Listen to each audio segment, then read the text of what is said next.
Hey, everybody. Welcome to Pink Shade. It is Monday. It's Mugshot Monday. I'm here with my girl, Keisha. We got a brand new episode, Love After Lockup. Yeah, you guys, let me tell you something. I'm running hither and fro like a crazy person and completely forgot we were recording. So, just t-shirt, threw in some mascara, boom, here I am. And look at her. She's ready. I'm ready. I got my notes. I did my notes like Thursday, maybe. I'm ready to go. So tonight, so when you're hearing this, it'll be Monday. Oh my gosh, when you hear this on Monday, I'll already be in Chicago for podcast movement and big thing there. So if you're in Chicago, Amy Phillips' show is Wednesday, April 2nd at the Apollo Theater in Chicago. Okay. So I'll be there if anybody wants to take a glimpse of me. I'm going to be in a costume. I can't say what. It's going to be a surprise. Yeah. And I may or may not be on, what is it? Watch What Happens Live this week. I'm on standby. To be like a call in? Yes. Yeah. So whoever actually got the spot, I hope like their allergies act up or something like that and they can't make it. Because then your girl's going to do it. So fingers crossed. Once they have you on the list, if you just like every couple of weeks, you can just reply to that email you got and say, just if you have any spots this week, I'd love to do it. Okay. I'm ready. That's how I've got on it a few times. That's how you do it. Okay. And I'll be glad to give you any pre-pointers. Pre-pointer. They give you the question you're going to ask. Of course. And they tell you to write it down and they have you read it back to them verbatim. Okay. And they want you to put it on your computer so you can see it, but it doesn't look like you're looking up and down at it, which is kind of hard to do. It is. It's not your own words and you know what I mean? Yeah. Got it. And they only give you it like 5 minutes before you're supposed to say it. So, but you can say, whoever is the guest, you can go, hey, Andy, Sutton, it's great to see you. My question is for Garcelle. You know, great. Okay. Like that. You can go, Sutton, you look amazing tonight, but my question's for Garcelle, like that, you know. Okay I don't know either one of the people who are going to be on there that day. I have no idea who they are, but I'll look them up. You look them up and just be like, you look great. You got to go do a little kiss ass, you know? Yeah, of course. Okay, well, I'm excited Sometimes for you. That's what it's all about. Excited for me too. I hope it happens. Okay, well, make sure you're posting about it and whatnot. So if it does happen, we'll be sure to look for you. Yeah, I have not been posting this week. I've been near death all this week. Oh no, Keisha. Yes, again. I'm on like 4 different kinds of medicines. I thought I was going to have to tell you to tell somebody else to watch the show. Oh no. Today's the first day. Yesterday, I felt alive again. Today's first I've been up. Really? So we got it together. Yes. I wish you would have told me. But you never told me. But no, I feel great today. Okay. Yeah, I feel awesome today. Well, I mean, you look incredible. I mean, I don't even know how you could possibly be sick and look the way you do. Oh, thank you. Because you always look like a freaking supermodel, and I'm literally in like a Grateful Dead shirt that I slept in. But I mean, you know. Well, I like that. I like that I called you. You were about to get in the shower. It's gonna be like, put me on FaceTime. Keisha, that is gross.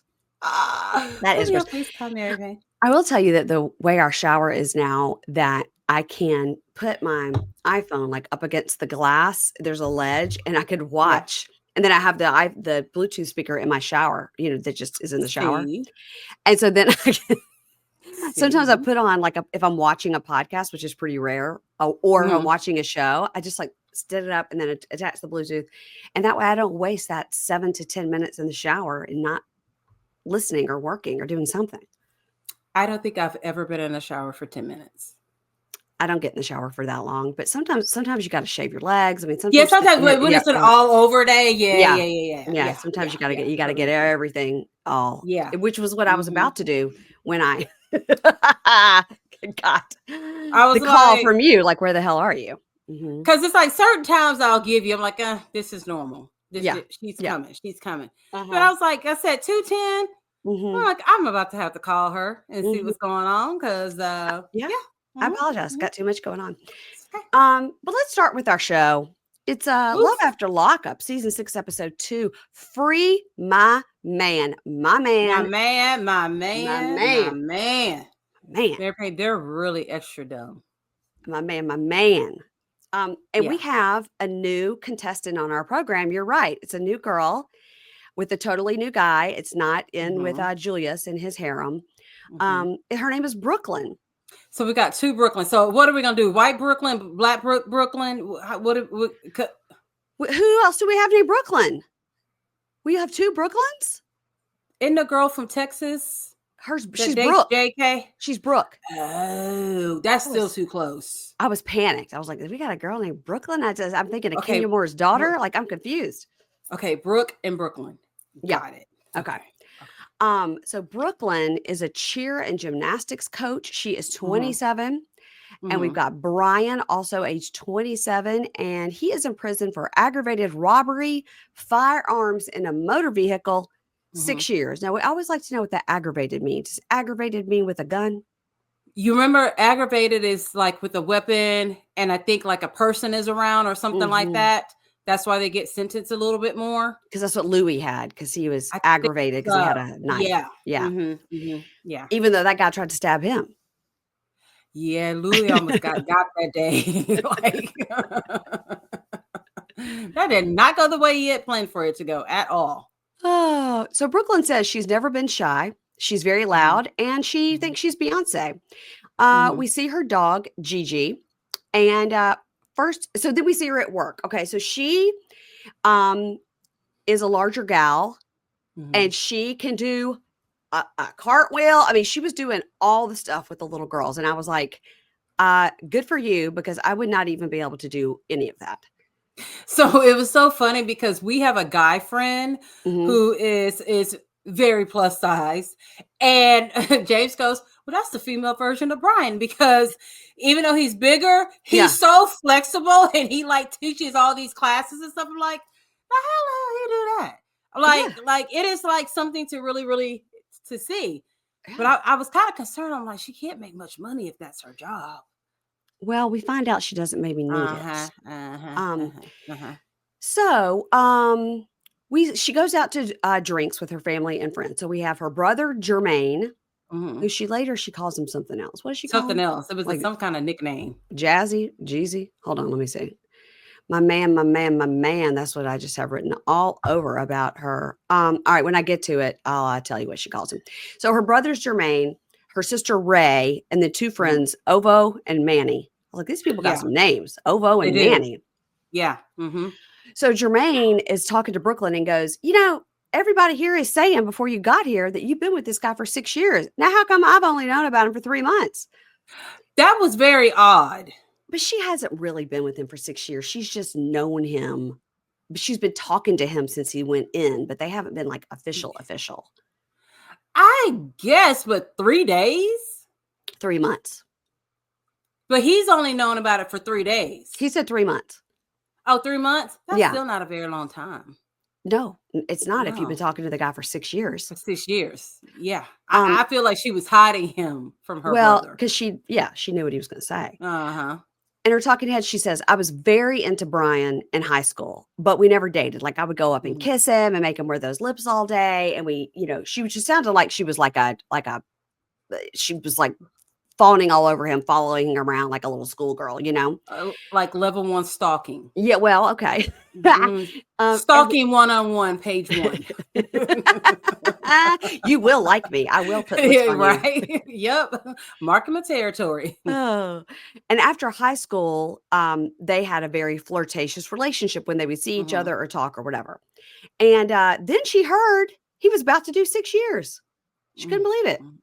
So in her talking head, he goes, Brooklyn and I, we've been together about 6 years, but we just made it official this year.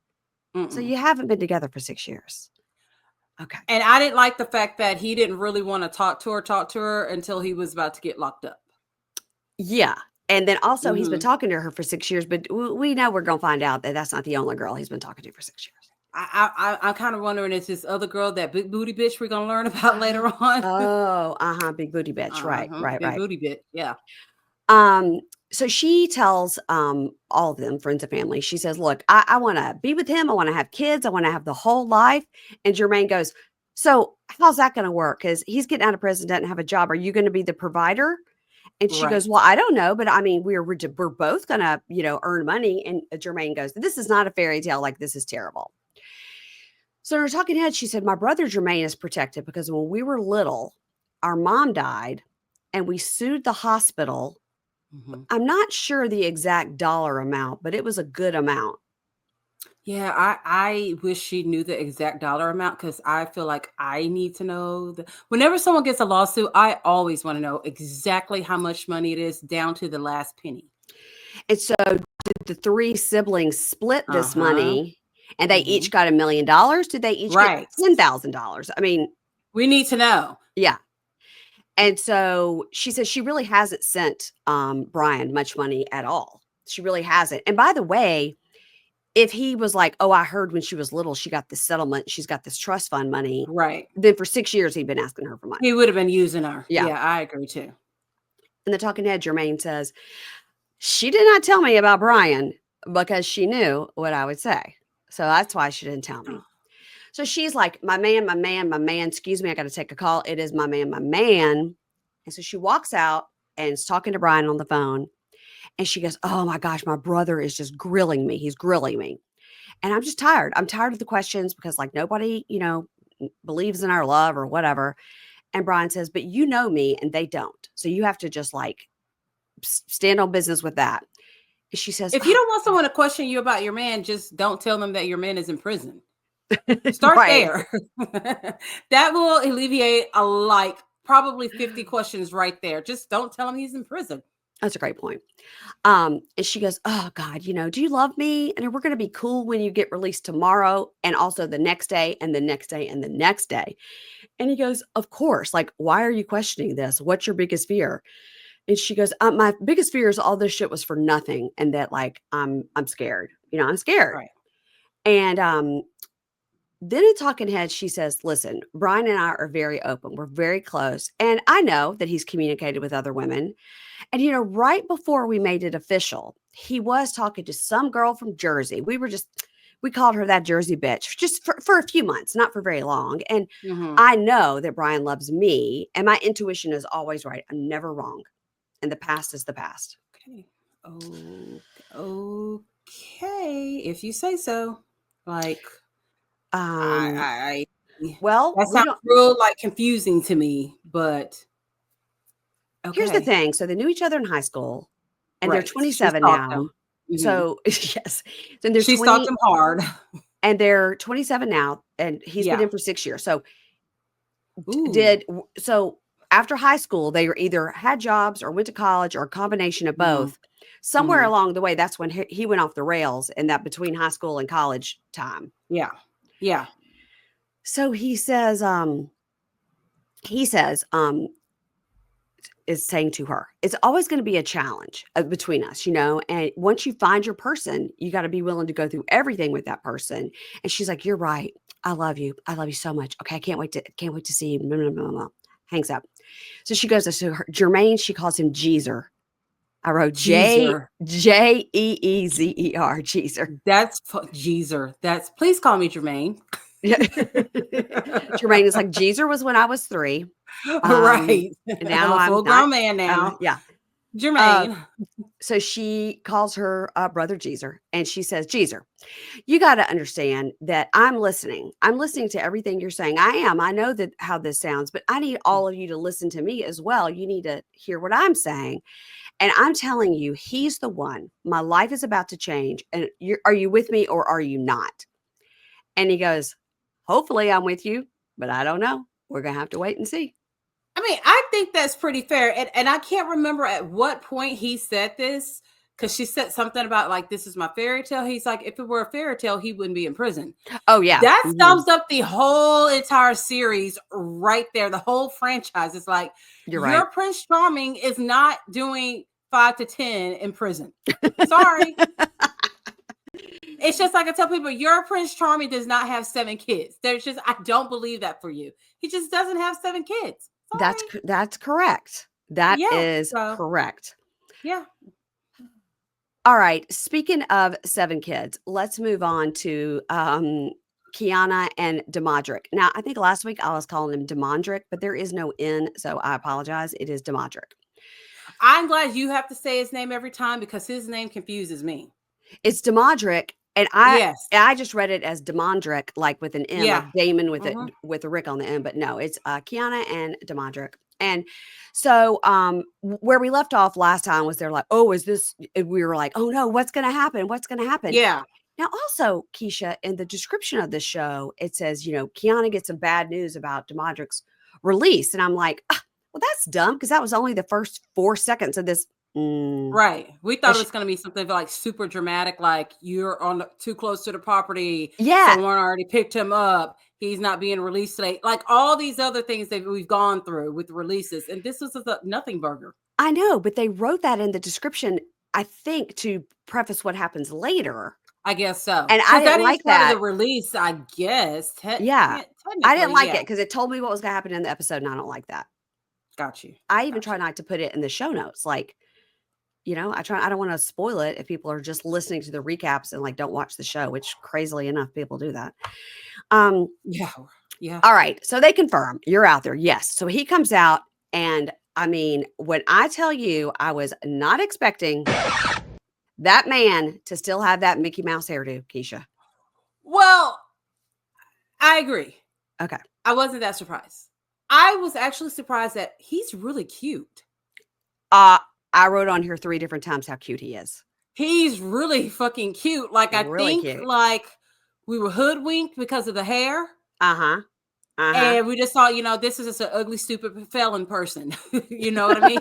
Ugly, stupid felon person.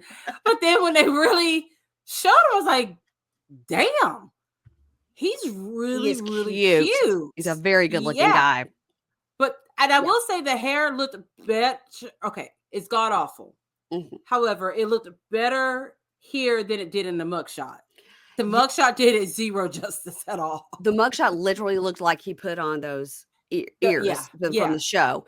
But here you could tell at least it was his hair with his buns. But he does take them out later, so that's good. Thank God. So he comes out and he's like, yeah, it's rough. The G-paw is here and everything, but I'm going to be respectful. And of course, they're kissing a lot, doing a lot of booty grabbing, and she twerks on him. And I was like, they laugh. It's cute. And I said, actually, besides that hair, he is a very cute guy. He's really, I wonder he's got all those kids. I know, because I wouldn't be able to stay off of it either. Yeah, I mean, he is good. And I think she says he has a good body as well. Yeah. So anyway, she keeps yelling, pineapple G-paw. Telling G-paw to turn around.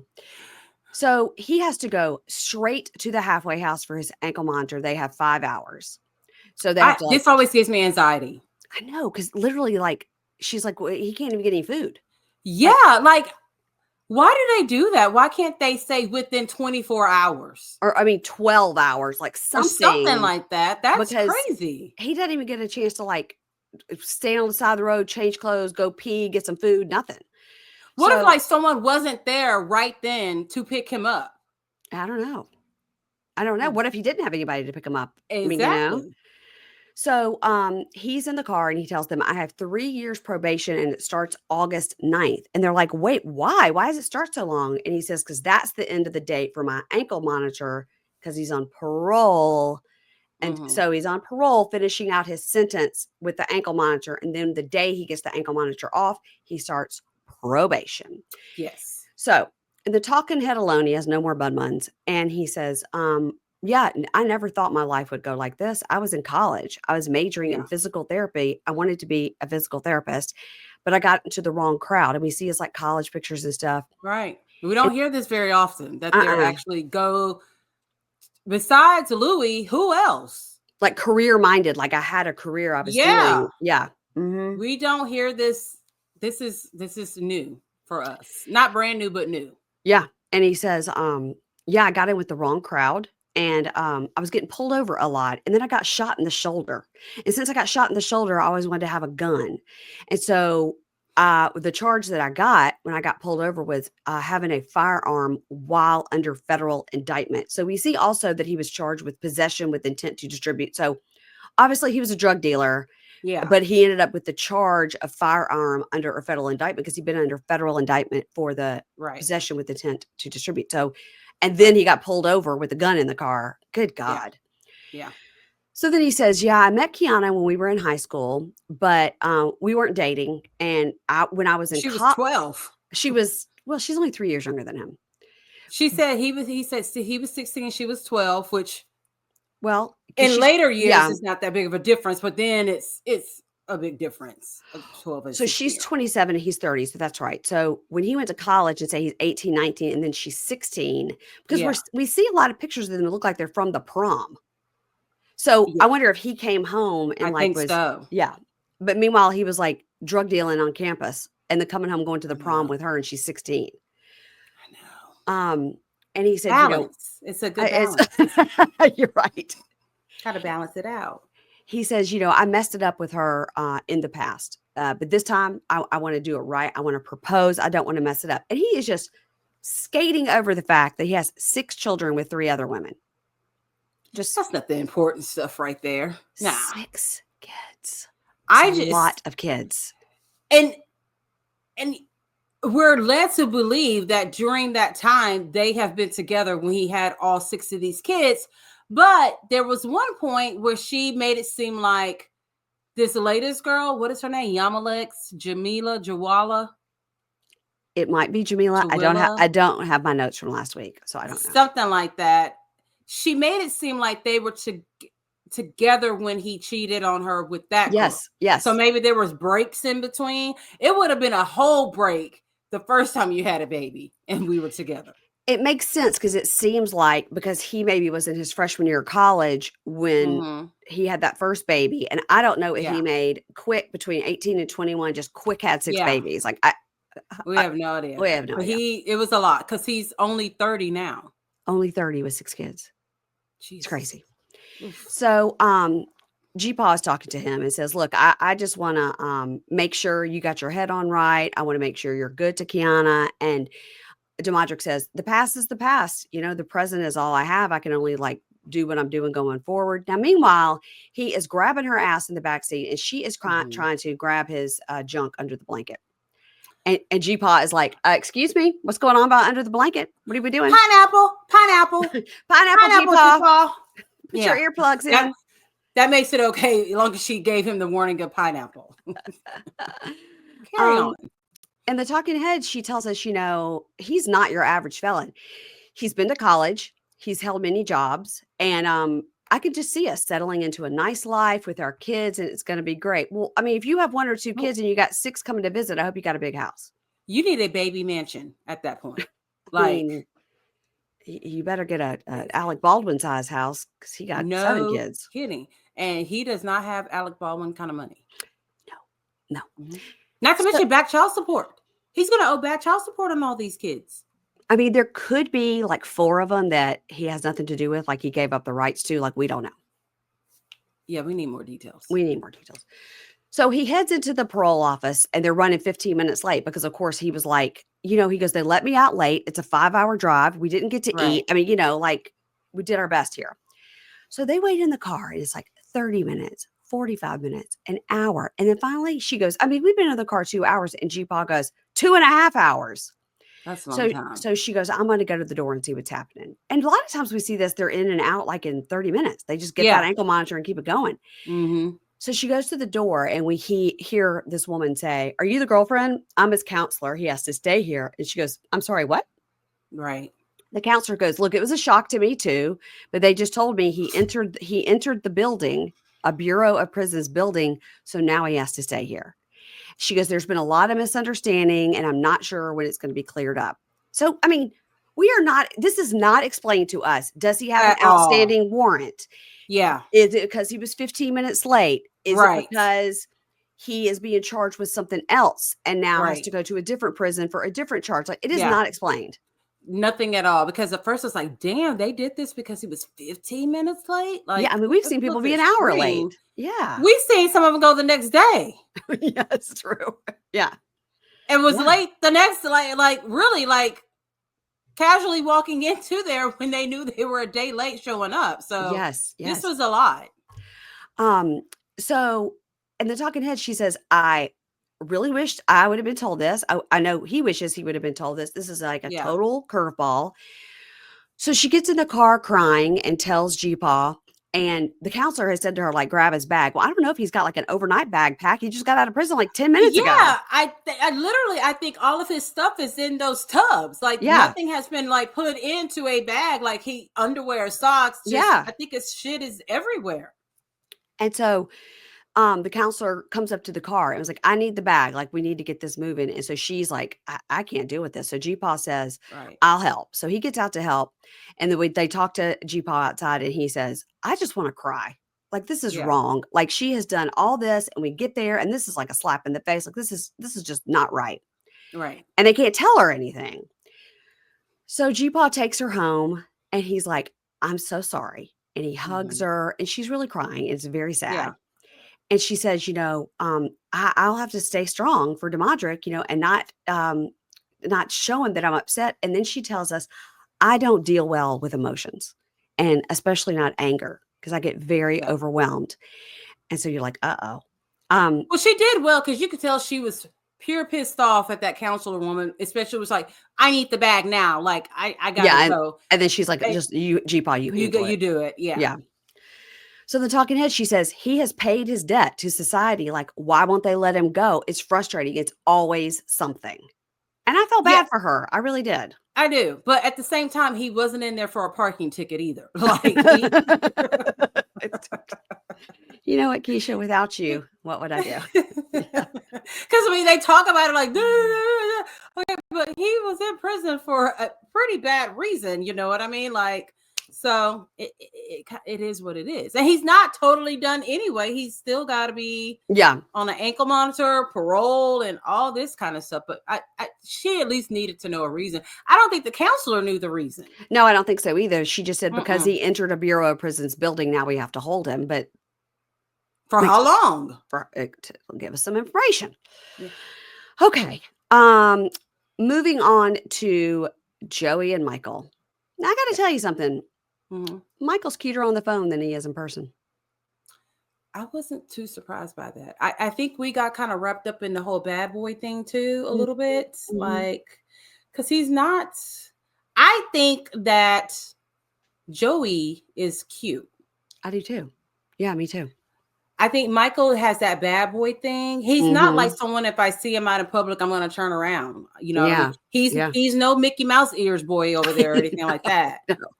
But he's a bad boy. So there's just something that we're just drawn to because they're a bad boy. I think he's a full-blown idiot is what I think. Girl, I think you're being nice by saying idiot. Yeah. Wow. Yeah. So Joey is getting ready. And he says, it's a good day. I'm so excited. He's got his little dog, RJ, there. And he goes, yeah, what I worry about the most is that the PO will put him on lockdown, at the halfway house. And I know that Michael's going to be restricted in his movements. And, we definitely have to follow all the rules. Michael has been in and out of prison since he was 24. And most people would be like, I don't want to go back to prison. But he doesn't care. He's very comfortable there. He is like the kingpin. Yeah. Yeah, like he is Mr. Sex in prison. Yeah. And he teaches classes. He teaches like on Mondays we have blowjob lessons. On Tuesdays, how to do it with or without lube. On Wednesdays, we do bottoms. On Thursdays, we do hot power tops. On Fridays, it's Freaky Friday. On Saturday, it's slow down motions. Like, I think he does all the sex classes in prison. Okay. Keisha, I'm dying. That is what he does. Oh my God. He does enjoy prison. Yeah. And so, oh God, that's funny. All right. So Joey says, what I'm not going to do is I'm not going to defend him anymore. I'm not. He's just Joey. He's telling himself this, right? None of us are buying it at all. He goes, I'm not going to defend him anymore. I'm not. He says, when he gets out, he has to build relationships and earn trust by himself without my help. I'm ready to help him, but he's got to get people to trust him on his own. I'm not going to enable him. I'm not.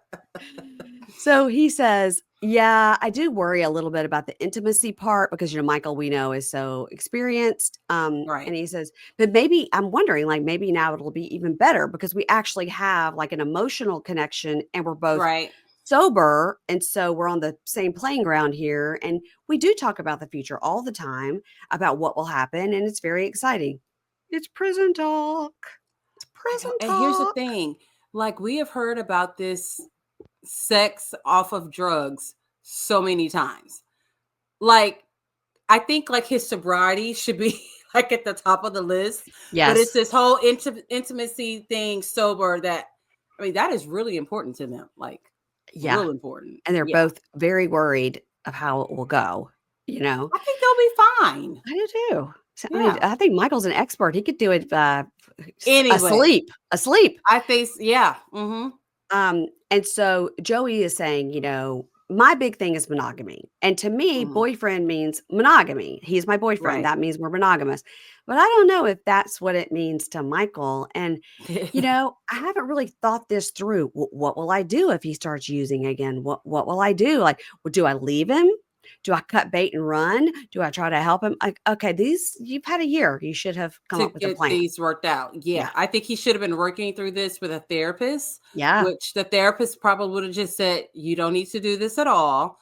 But yeah, this is a wrong time to be figuring out like what you're going to do. And the answer is, as soon as he does any of these things, you need to leave. He needs to be in Al-Anon in addition to NA and AA and all the things. All the things. So in the talking head, we see Michael and he goes, yeah, I'm excited. I'm nervous about the future, but I'm so in love with Joey and it's great and whatever. All right. Joey waits outside for 30 minutes. Vans come and go. Okay. And of course, before the commercial, they try to make us think, is that him? Is he not coming? You know. Right. Come on now. Why? I don't know why they do the same shit to us all the time. Like, we know this script. We've seen it a few times. Yes, we have. So he comes out, they kiss and they hug, and Joey has a box instead of a trash bag. So that's good. Yes, that's good. We see his booking sheet. Michael is 5'11" and 150 pounds. Ooh. That is tall. It's not that tall, but that is very skinny. So you know what that means. Okay. All right. That's why Joey can't get rid of him. That's how I got Skylar. You mess with those boys. I mean, they stop. It's true. So Joey has brought him some clothes. He changed his clothes. And Michael says, yeah, like I'm ready. I'm ready to go. I've abstained from masturbation for a full week. And Joey's like, oh, I waited a lot longer than that. He goes, but I don't have that sex drive that you have. And Michael's like, yeah, nobody does. It's actually I don't think he lasted a week. He didn't masturbate. He didn't masturbate for a week. He was fucking during the week. Fucking somebody. Yes, he was. He just thought if I say it this way, he won't ask any follow-up exactly. questions. Yeah. So in the talking head with Michael, this is the first time we've seen him like sitting in a chair, you know. Right. And he says, and this is sad, and it makes you, you know, again, we think like if people could just be accepted for who they are, then, you know, whatever, we could preach on it. But Michael says, growing up, he never wanted to admit he was homosexual. He said, I prayed to God really hard, you know, to make it not be true, to make me straight. That's so hard to hear. And he like looks down and kind of cries, and it's just it's sad. It's very sad. And he says, in high school, I was effeminate. I like to sing. I like to do music. I like to make fun videos. And of course, we're like, let's see that side of you. Because that is not the perception that we have gotten from like musical theater kids. No. It's not. We didn't get that. We're like Pornhub is what we think about. Yes. Pornhub and drugs. Yes. Yeah. Totally. So he enrolled in the Navy. And he met a guy, I think he said right after boot camp, and they were in a relationship for 2 years. And he says, one night I was at a bar and, you know, with the boyfriend or whatever, and I took off with somebody else. He goes, I didn't know. It was my first time being gay. Like, I didn't know. I took off with somebody else. I cheated on my boyfriend. And the boyfriend was so good to me and he loved me. And I did that.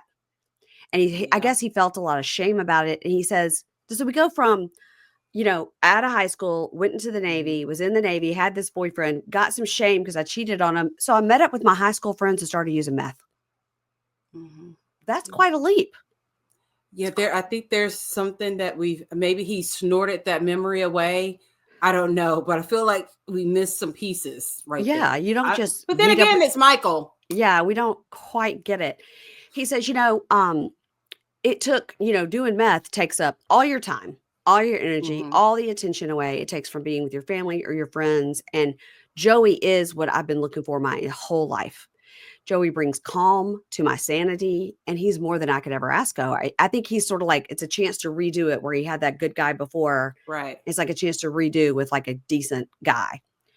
I think that Michael loves Joey as much as Michael can love a person, which is probably not to the level of love that we may feel for our partners. But I think this is all Michael's got. I really do. Keisha, that's a really good point. I think that's a really good point. So Joey shows him, oh, look, here's your phone. Here's your charger. He goes, and it's got a new number. And he goes, what? He goes, yeah, I told my mom not to do that. And he goes, yeah, your mom erased it. Your mom did that. Had nothing to do with it. I wasn't there. I don't even know.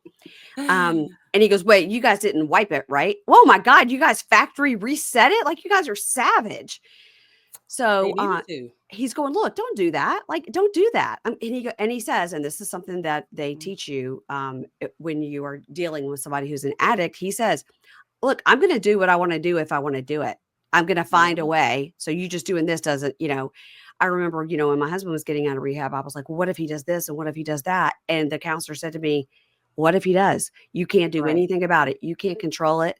If somebody wants to, where there's a will, there's a way. If somebody wants to go back, then they're going to, whether they got all their contacts or not, He'll feel it may slow him down a little bit. Yeah.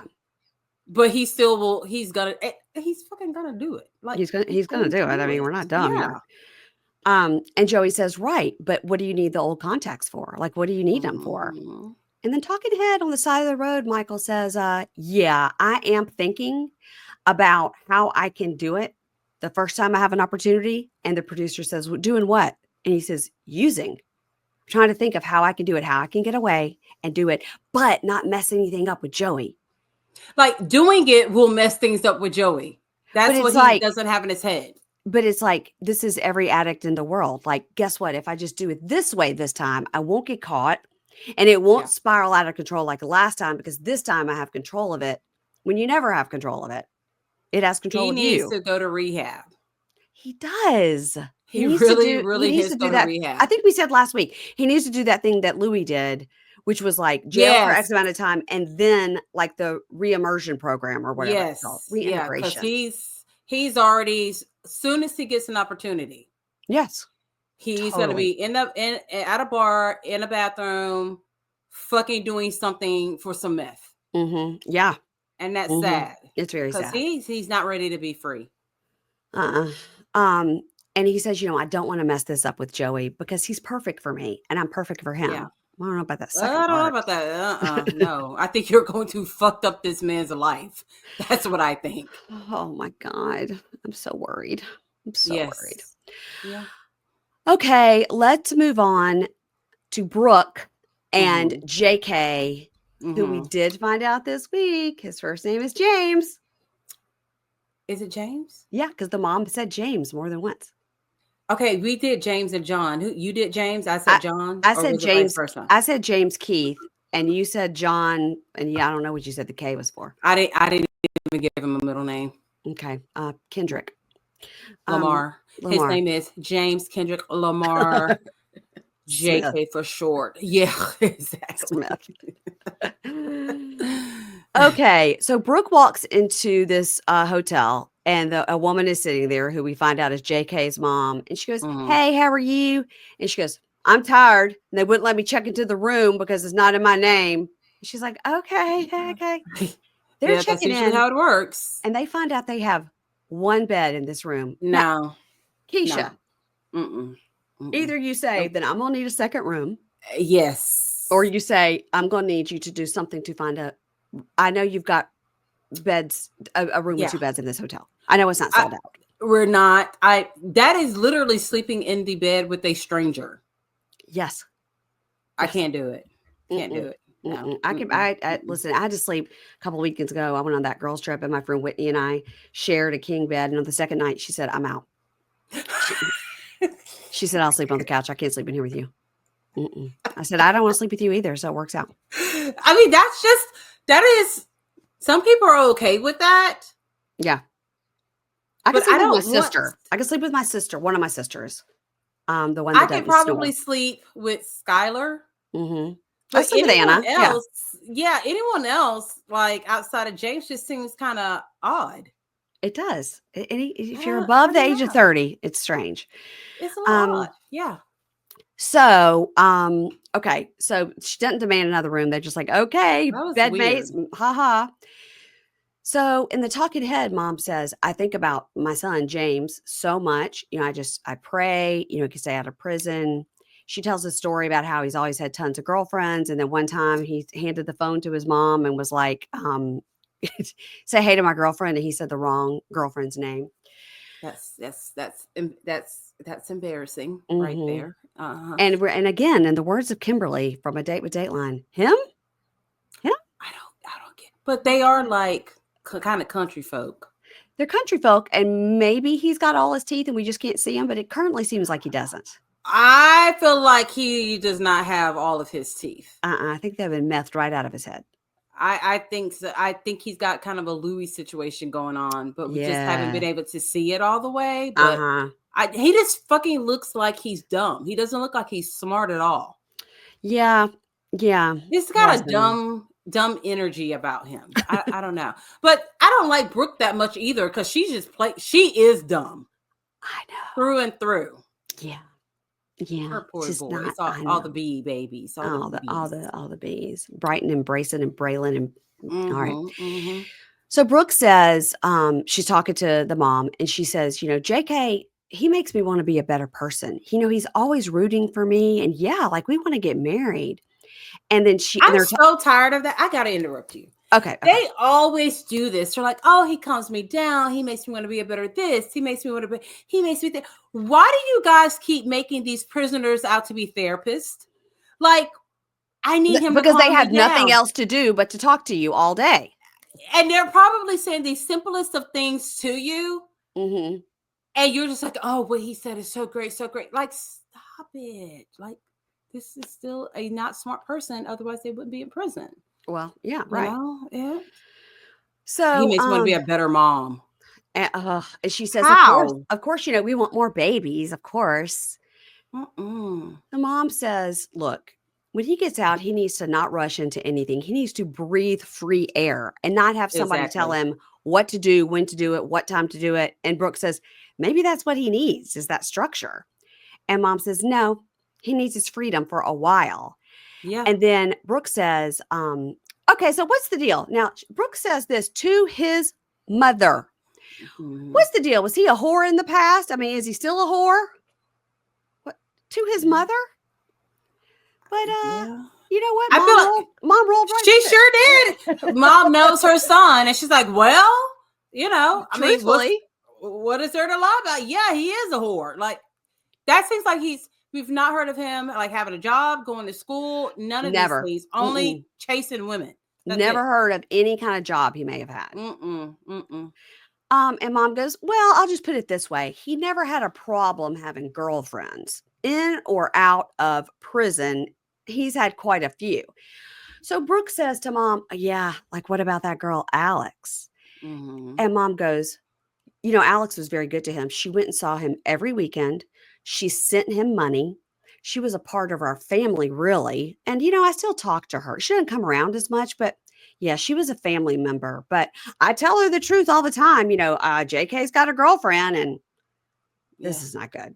This is not good. She probably should not have asked about Alex because I don't think she was expecting to hear, I still talk to her. She was like a family member. Mm-hmm. We all really loved her. We really hoped they would have gotten married and had kids. I mean, I think she started to regret that she asked that question. Yeah, it was really something. Mm-hmm. Yeah. Okay, so mom says, I do tell Alex the truth that he has a girlfriend. Mm-hmm. Okay, so now it's the next morning and JK calls Brooke, is like, what are you doing? She's like, oh my gosh, I'm up so early because I'm getting ready to see my man. Yeah. And mom walks in and goes, we got to get ready. Get your shit together. We have to go. Why are you on the phone with him? You're about to see him in 20 minutes. And the talking head, she says, other than when I had my kids, I've never been so excited about something in my life. Well, I was glad she said that. Thank God. Because sometimes these people never mention their kids. And I still feel a certain kind of way that other than that, this is the most she's been excited. Like, that's kind of sad. Don't y'all do rodeos? You're not excited when you see the guys getting bucked off, or like you see your son riding that little tiny sheep. Yeah. This is like the next proud moment for you is him getting out of prison. Okay. And then she says, JK has spent most of his life doing all these bad things, and I hope he's able to fight it when he gets out. Now they're in the car, they're driving to the prison, and the mom starts crying. Like, I just can't think about this. Like, if he does something, it has to go back. And, it's very hard on the person that's locked up, but it's also so hard on the people out here who love them. And now we get this, hopefully, guys, last talking to him, we're going to see him in that prison outfit. But he says, all this time I've been gone, I missed with my family. And the worst part being in here is both of my grandfathers have died when I've been in prison. And I had to get on the phone with my grandfather. I could hear him breathing his last breath and tell him how much I loved him on the phone. And that's been really hard. But, now I'm a better man. I'm a changed man. I'm a different man than I used to be. So no, you're not. You're in prison cheating with and having like your one girl run interference between these other girls. Yeah, you've not changed at all. And also brokering rental contracts between your friends. Like, oh, could my friend come and live with you because she has to move out of this? Oh God. So they talk about well, Alex better not be here, and Brooke's like, I don't want to have to lay hands on anybody today, girl. And, okay, it's 8 a.m. They're waiting. And they're both like, oh, we're going to throw up. I got to throw up. I got to shit my pants. I'm going to throw up. And it's not like me when I eat dairy. And they drive up and I'm like, wow, that looks like Anna. I got the exact same car as my daughter, a white Nissan. Oh, really? Yep. There we go. Yeah. All right. I am so proud of us. We are just kicking along with this episode. We are doing it, girl. All right. Not fucking around today. No, not today. All right. Savannah and Bradly with no E. All right. She's exhausting. I'm mad at him at the end of I'm mad at him. Oh yeah. Don't forget we're mad at him. Quite upset with him too, but if we're starting from that part where we don't know what he says, she's a lot. Well, she's very over the top with her personality. And so earlier when we met Brooklyn, who said like, I'm a lot, and she's just like, woo. And Savannah's like that. It's a lot of like over the top behavior to get your attention. And you're like, just settle down. Chill. Like, it's just your personality is enough. Yeah. Yes. So 10 minutes out of prison. So he's changing clothes. Now he's driving. He says it's been 28 months, 2 days, and 7 hours since he drove a car. Now, why? So why is he driving? Well, his license hasn't expired. I know, but why is she just like, yeah, go ahead and get in and drive? So well, this is not the first time. I think a lot of the guys, like, it's like almost like a freedom thing for them. Like, I'm driving, I'm in control. That's the only thing I can get for. I mean, I'm a passenger princess. Yeah. Okay. Personally, but I think it's just freedom from them. Like, oh man, I haven't done this in so long. This feels so good. Yeah. I just think it's that. And Brooke looks like she likes to sit back with her fucking feet on the dashboard. Savannah. It seems like Savannah. You called her Brooke. You got to get me to the third episode. I know. And forget their names right. Yeah. I know. Because I've got their names in front of me. Yeah. Yeah. So Savannah, okay, so he's driving and he's like, wow, like, look at this, so like the space and all the trees. I think it's like information overload, I think so too. Yeah. And it's a 1 hour, 45-minute drive if we're going from Mitchellsville, where the prison is, to Richmond, which I think they live outside of Richmond. But she says, well, we can switch and I can drive. I just thought you'd want to sit over here and look at your phone. And he goes, no, because I think I'll get too hyper focused on it and it'll be like too overwhelming, which I think is like really kind of like smart to know. Like, I think so too. I'm going to get too overwhelmed by that. So I need to, I thought that. And we're not used to that. Usually, where's my phone, bitch? I still got the same number. Yeah, we're used to that kind of stuff. And he's like, no, that's just too much for me right Where's there. my phone, bitch? Bitch.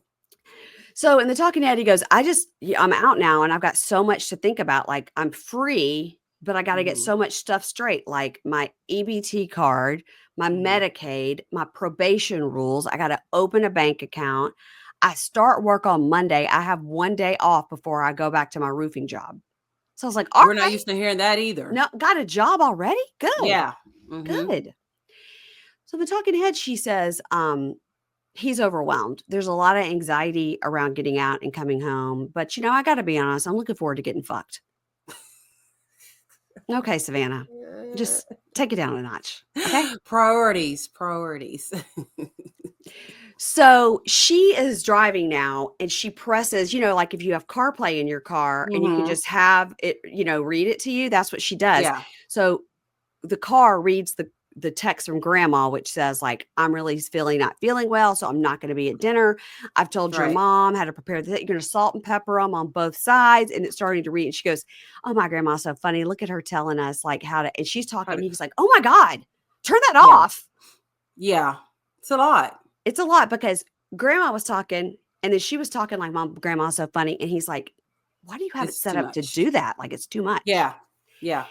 He's only been in prison 2.5 years. So, but he's very institutionalized. Yes. Yes, he is. So he says, I'm tired. I've had a really overwhelming day and I got to meet your mom like right away. Like, honestly, I just want to go to sleep. Yeah. So they get to, it's a short drive, but we don't know. Like, they're supposed to get out at 8. Maybe he got out at noon and maybe they stopped for lunch and maybe, you know what I mean? Like, we don't know. They didn't show any of that with them. Yeah. Because by the time they get home, it's definitely like dinner time. Yeah. And so they stand in the garage before they go in and he's like, I'm tired. I just want to he says, I just want to start doing stuff. So I don't know if that means he wants to have sex or whatever, but we don't know if he's eaten. And he goes, she goes, all right, we'll go in. We'll just make it quick. We'll say hi. Like, we don't have to have dinner. We'll just go in and say hi. Right. Which of course is not going to go well if that's what they do. Of course. They walk in and mom was like, whoa, and like screams and runs over and hugs him. Everything that this guy totally did not want to have happen is happening right now. But she reminds us, she does advocacy for prisoners when they come out and she tells him, she goes, this is what I do for my job. And sometimes these men come out and they have no one. They have no one to help them. They have no one to congratulate them, to give them any guidance. And it's very sad when people come out and they have no one. So I wanted to make sure I was here in this kitchen when you came home. That was really sweet. But this is not the case with Bradly. I mean, he's got his family. He's going to be living with his dad. His dad has hooked him up with a job. Yeah. He's got Savannah, who's ready to take her IUD out, get pregnant, get married, buy a house, go on summer vacation, have sex, have twins. Like, she's ready for it all. Like, she said all of this as soon as he got out of the van. Yeah, that's right. She overloaded him before he even got into her vehicle. Like, he's mentally exhausted already. But I think that Chenoa, the mom, I think I think her telling him all that made him really like her. And he goes, that really touches me. Yeah. It touched him because he's like, so many guys that I knew in there probably are coming out with nobody. And it's nice to have a group that will come out and advocate for people getting out. So, now they go upstairs and they're laying in the bed and her talking head, she says, we already knew this about her. She says, I have a lot of body insecurity because I've gained and lost a lot of weight. We see her like when she's thinner, we see her when she's heavier. And that happens a lot of times with people that are on and off drugs. And she says, when I was 21, I had gastric bypass. And last year I had a tummy tuck. Talking head, he tells us, nah, like sex isn't really on my mind. And, her body has changed dramatically since we first started talking. And she's not on drugs anymore. So that's a positive. But she's also not 130 pounds anymore. Like, she's more like 150. And that 150 on 5'4", I mean, that's a little healthy. That's a healthy weight. Wow. Excuse me. I am very close to that 5'4", 150, and you could fuck right off, Bradly. So when they showed, I think it was like right before a commercial break, and they kind of, you could tell he was going to say that. Yeah. I honestly thought he was going to say her body has changed. She looks great. Yeah. I was shooketh when he said this, that he meant it. To have the nerve to say that out loud, probably to a room full of men and women on television. Mm-hmm. He definitely, That was if the bad. production was kind of goading him, like, what do you think? You know, Yeah. he could have definitely worded that 10 times differently. Yeah, because for someone like, I just say it, don't spray it. As someone who has struggled so much with weight, Yeah. and for you to get to a point where you feel I look good, Yes. and then you have the person who is with you saying, "Oh, but that 20 pounds," because he's talking about literally 20 pounds, right? Mm-hmm. And before she looked horrible because she was on rail meth. thin, and she wasn't like skinny. She was like near death kind of skinny. You know what I mean? Right. And he's basically saying you looked better then. Right. That's like heartbreaking. My note here is, okay, well, Keisha, now we have to hate him. I mean, because any I man that don't says know what he that, can say. Because I feel so bad for her when she sees that. Me too. Me too. That's heartbreaking. Yeah. Okay.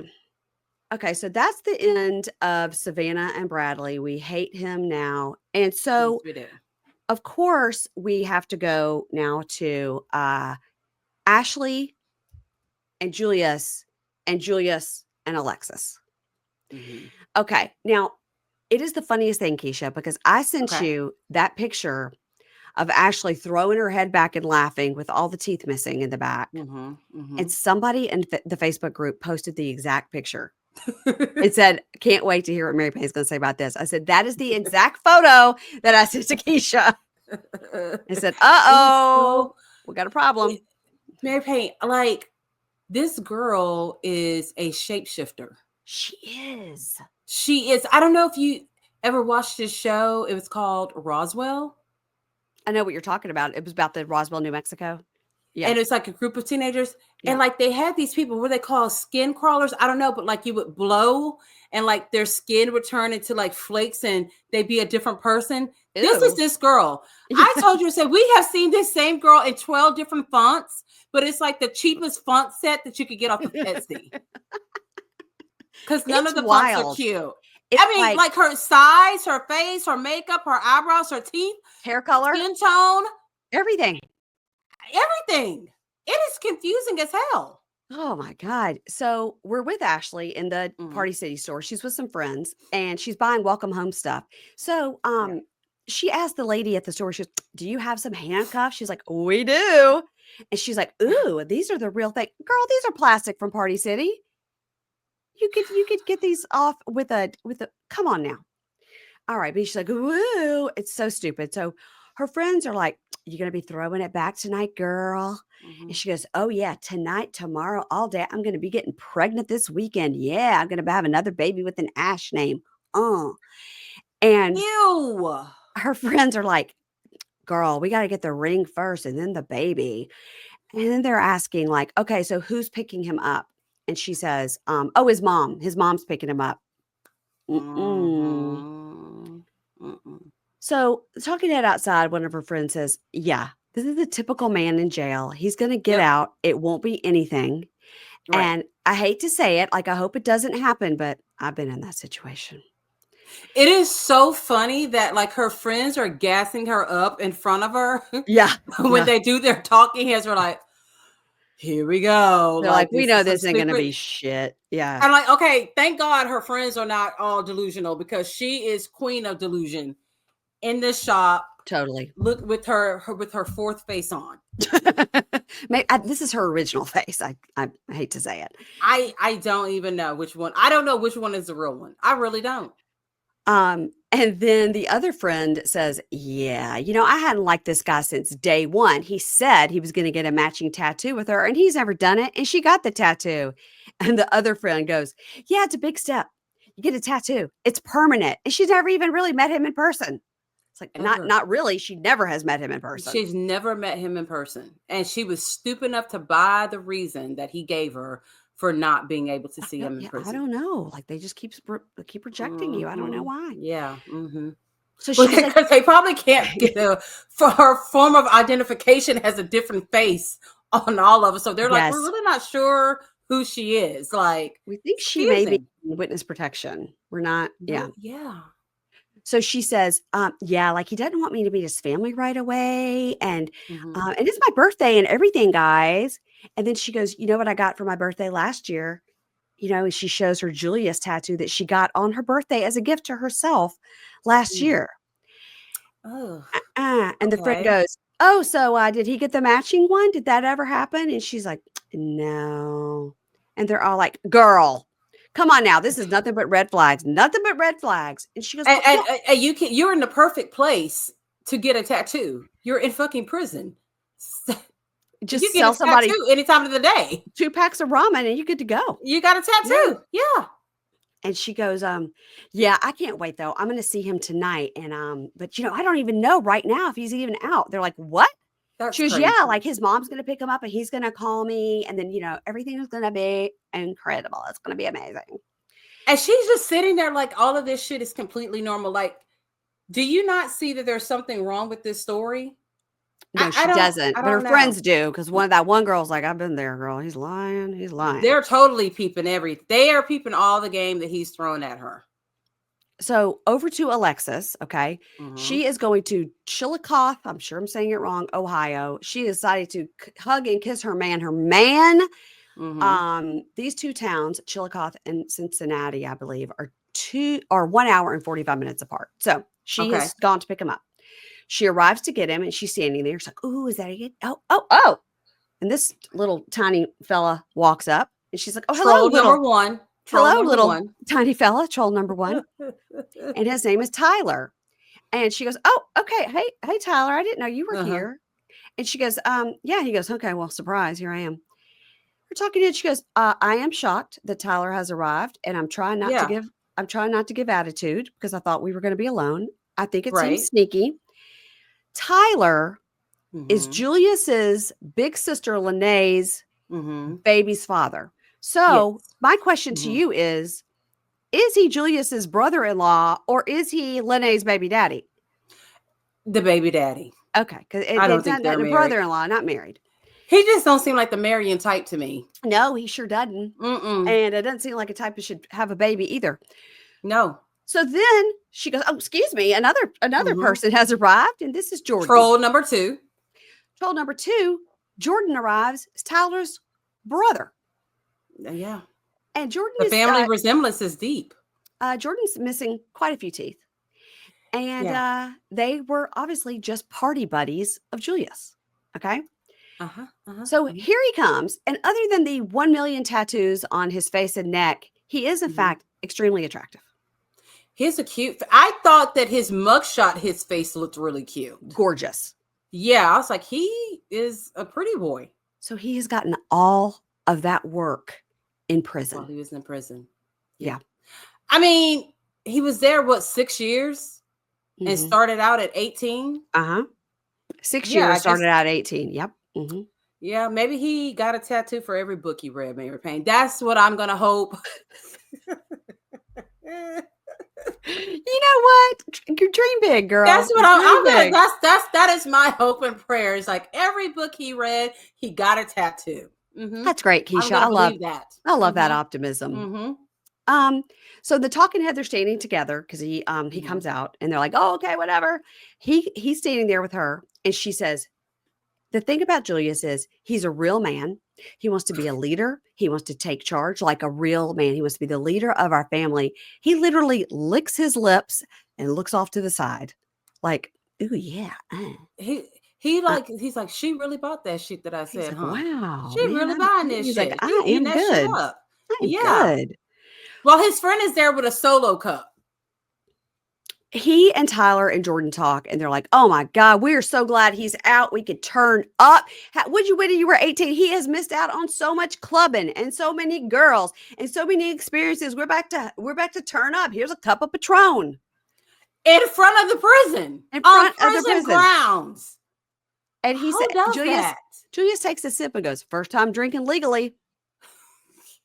Because he's 5 years past being legal drinking age because he's been in prison. Yep. So then in his talking head, he says, in prison, they call me Linky because I got long armed and leg. They call me Linky, Link. Yeah. And the producer goes, the actual word is lanky. Lanky. Yeah. And he goes, Linky, lanky. I didn't learn that in that book that got that neck I tattoo for. read. Yeah. Yeah. And he tells us, my mom had it hard and we Mhm. didn't have a lot of money.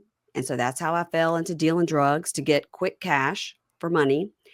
And so when I was like 15, 16, I started selling fentanyl. And I straight out sold to an informant. And they came and raided my house and they found the fentanyl and they found the money. And that was it. I was like, did you know Montana Mills? Because that's the same story.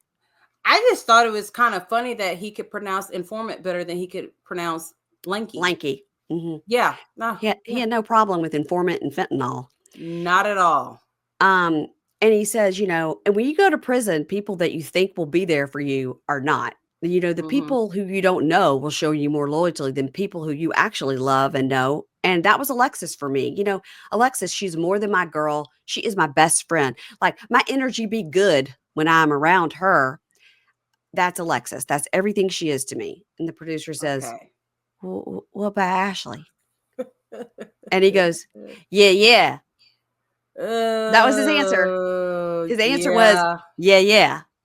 Okay. I think he's in those highly photoshopped photos that she has sent him. Because that does not look like the same person who was in that party shop. Nope, it does not. At all. Not even a little bit.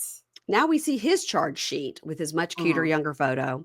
He is 6'6". Holy shit. 152 pounds. Gee, he ain't gonna be able to lift nobody up. 6'6", 152. He is 2 pounds heavier than Savannah and a foot and 2 inches taller. I think that he would be the perfect size for Bradly. That's right. Bradly would enjoy his weight. He would like that. It would be commensurate with his height. Yep. He was convicted. These are his charges: aggravated trafficking, 2nd-degree felony, possession of drugs, 1st-degree misdemeanor, attempted aggravation, possession of drugs, 5th-degree felony. So basically, got drugs, trying to sell drugs, aggravated possession, which means probably he also had some kind of weapon. Yeah. So then he gets to the car to ride with his friends. And he says, what are you doing? He's like, I'm just going to ride with them to breakfast. And they're all like, you get to ride all the way home with him. It's fine. You're going to be with him for the rest of the day. Let him ride with us to breakfast. And she's like, I would have been pissed off. I would have been pissed off too. And she's like, yeah, okay, great. He's pissing me off already. Yeah, I would have been like, find a way to my place. Better yet, don't even come to my place. And the talking That's so rude. It's so rude. And the talking head, she goes, where were all these boys for all those years? Where were these guys for all those years? Were they coming to see you? Were they putting money on your books? No, that was me. And she goes, I have sent him some money, maybe like $1,200, which in the scheme of this show, that's nothing at all. Nothing. Because I was like, did she say that right? Yeah. I'm like, that's really fucking low. We're used to like 20,000, 30,000. You're like, how? Easily. How? I know. So they get in the car and like, let's drink, let's smoke, let's roll that exotic up, whoop, whoop. And they're still in the parking lot of the prison. Yeah. Remember, and he is still technically 18 years old because that's the age he was when he went in. And these guys are 26.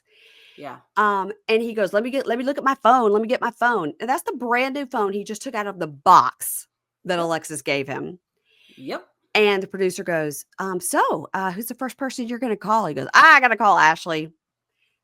So now back to Ashley. The friend is like, look, there's 3 kinds of talk. There's jail talk, there's real talk, and there's home talk. And jail talk is not real talk. And she laughs. She goes, oh, really? And they're like, do you got to know, is he going to come home and rock with you or not? And she goes, yeah, he is. You don't even know what time he's fucking getting released from prison. You don't even know if it was. So the talking head, she says, I know when Julius gets, and in the talking head, she looks like an entirely different person. Yep.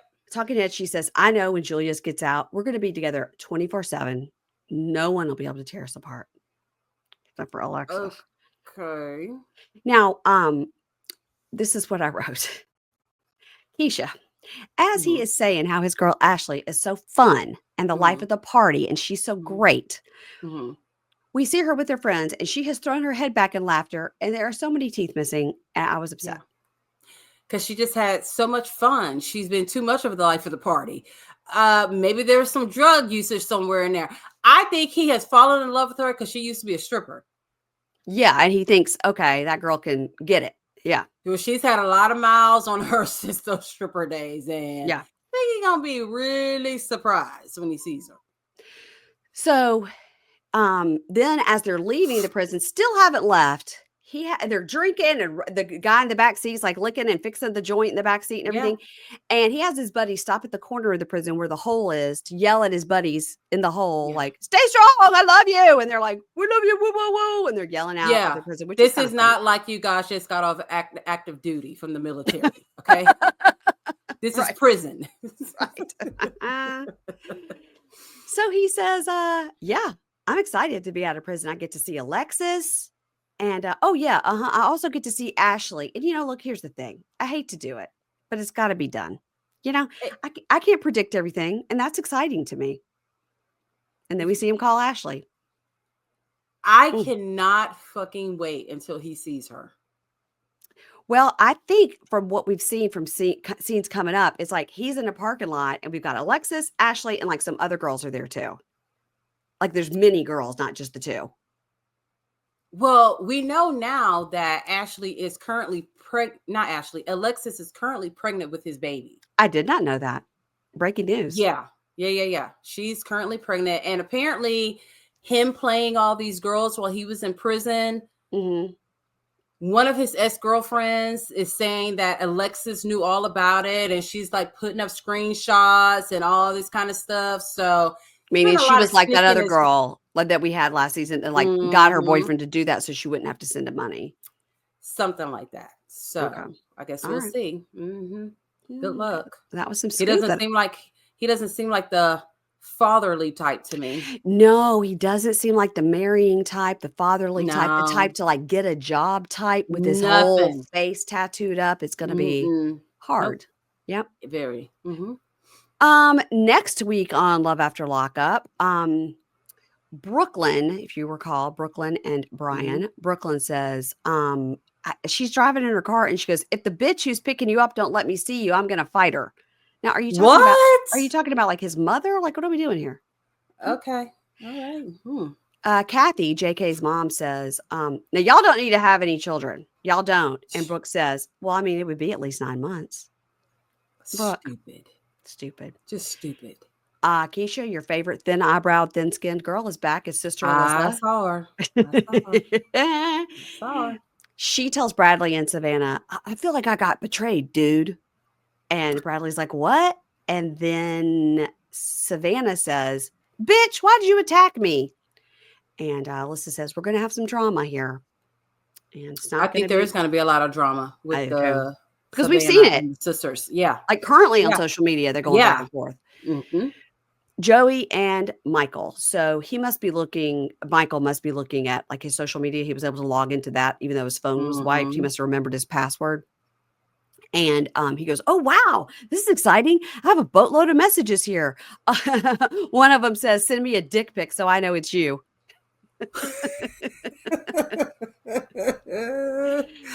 That is so funny. Joey walks around outside the car crying, saying, "Oh, this is really stressing me out." Poor Joey. Oh, Joey. He needs his dad to be there in the backseat. Like, it's okay. You betcha. It's going to be fine. He needs to take his dad around like it is like a security blanket. I know. And me too, really by the way. Me too. Yeah. Alexis and Julius are together and she's like, "It's time." And then we see them kind of making out. And then we see Ashley saying like, "Yeah, I mean, if he's fucking around with somebody else, he's going to be busted." And we see her knocking on a door and then we see Alexis and Julius in the bed. But I don't think it's the same. No. I think they're tricking us. Probably not. Yeah. But wouldn't it be like Julius to have the two women in the same hotel and just go back and forth? Yeah, he seems that kind of dumb. Yeah, he really does. Well, that is the end of our episode, y'all. And we did it. We blew through it, but we did it. There's so many people on this freaking show. And we still got another couple we got to meet. Yeah, we still haven't met that white girl that gets out of prison and that dumb white guy. And she's going to destroy his whole life. Yeah, she's going to. Yeah. We've seen it before. We know of which. Yes, we have. Yeah. Keisha, tell everybody what's going on over there on the Libra Lounge with Keisha. Well, you guys did not get a show this week, which because you were sick of the dog. I made a post telling y'all about it. So everything I was supposed to talk about, plus, so we're going to talk about the new Good American Family show. Okay, but that is going to be when this comes out on Monday. Your episode is going to be coming out. Yeah. Yes. But last week you didn't have an episode. Yeah. You were sick. Jay, Pamela. And then we're going to talk about, Louis and Teresa's tax issues. Oh, Lord. And then we also got to talk about why the fuck Jen Aiden is selling things on TikTok Live. Because she's being kicked off the Real Housewives of New Jersey for being mean and a Jersey Mike's. That's why. And so, there's a rumor that there's some bankruptcy going on, which after I saw that, I was like, maybe there's some truth to that. It wouldn't surprise me at all. You can't live like that. And I don't think all her shit is real. I think her brother's a jeweler and makes a lot of that. I think so too. But still, the way they live, and they've got 5 kids. I mean, it's I just don't feel like Bill Aiden is making that much money as a plastic surgeon. Yeah, and I don't think she was contributing that much as a housewife. But we could be wrong. We don't know. We've been wrong before, but we've also been right a lot too. Everybody, this week you'll have this episode with Keisha. Tomorrow you'll have will normally be with Keisha. Kimberly. I got too many K's in my mind. Kimberly for 90 Day Fiance. The Baldwins will also be on Pink Shade Prime. And of course, Friday will be also Pink Shade Prime will be with Amy for 90 Day Last Resort. But on Thursday this week, guys, I will have episodes 2 and 3 of the Baldwins will be up instead of my normal Thursday because I'll be flying back from Chicago for the conference. So you guys, if you think you don't know if you're going to like the Baldwins, just go ahead. You're going to have a couple episodes over there you can listen and then subscribe to Pink Shade Prime and get the rest of it because we love it. We love it. It's not bad. It's pretty good. And that's it, everybody. And Keisha, I will talk to you next week, and I'm glad you feel better. Bye. Thank you.